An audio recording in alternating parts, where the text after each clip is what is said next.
చంద్రబాబు సారథ్యంలోని కూటమి ప్రభుత్వం super six పథకాలకు బడ్జెట్ లో భారీగా నిధులు కేటాయింపులు చేసింది.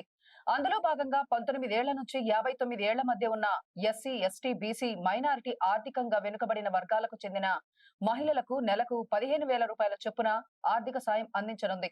అందుకోసం ఈ ఆర్థిక సంవత్సరానికి గాను 3,341.22 కోట్లను బడ్జెట్ లో కేటాయించింది.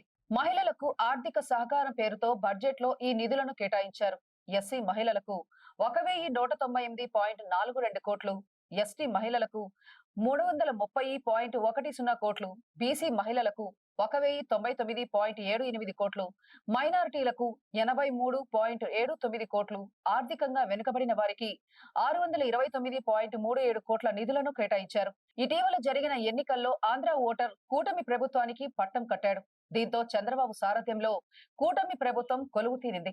ఆ క్రమంలో ఎన్నికల ప్రచారంలో భాగంగా ప్రజలకు ఇచ్చిన హామీలను ప్రభుత్వం వరుసగా అమలు చేస్తూ వస్తుంది. ఇప్పటికే పలు హామీలను అమలు చేస్తుంది. ఇటీవల ఉచిత గ్యాస్ సిలిండర్ పథకాన్ని అమలు చేసింది. అలాగే ఈ ఏడాది మహిళలకు ఉచిత బస్సు పథకాన్ని సైతం ప్రారంభిస్తున్నట్లు తెలిపింది. మరోవైపు గత జగన్ ప్రభుత్వ హయాంలో పలు సంక్షేమ పథకాల పేరుతో ప్రజలకు కోట్లాది రూపాయలు ఇచ్చింది. అది కూడా అప్పు చేసి మరీ ఇలా ప్రభుత్వం ఇవ్వడంతో ఖజానా ఖాళీ కావడం దేవుడెరుగు. ఈ పథకాల కోసం తెచ్చిన నగదుకు వడ్డీలకు వడ్డీలు భారీగా పెరిగిపోయాయి. దీంతో ప్రభుత్వం వద్ద పైసా నగదు లేవన్న సంగతి అందరికీ తెలిసిందే. అలాంటి వేళ చంద్రబాబు ప్రభుత్వం వ్యూహాత్మకంగా అడుగులు వేస్తూ ముందుకు వెళ్తోంది. ఆ క్రమంలో ఎన్నికల వేళ ఇచ్చిన సూపర్ సిక్స్ హామీలను వరుసగా ఒకదాని తర్వాత ఒకటిగా చంద్రబాబు ప్రభుత్వం అమలు చేస్తూ ముందుకు వెళుతుంది. మరోవైపు ఓట్ ఆన్ అకౌంట్ బడ్జెట్ ఈ నవంబర్ మాసాంతంతో ముగియనుంది.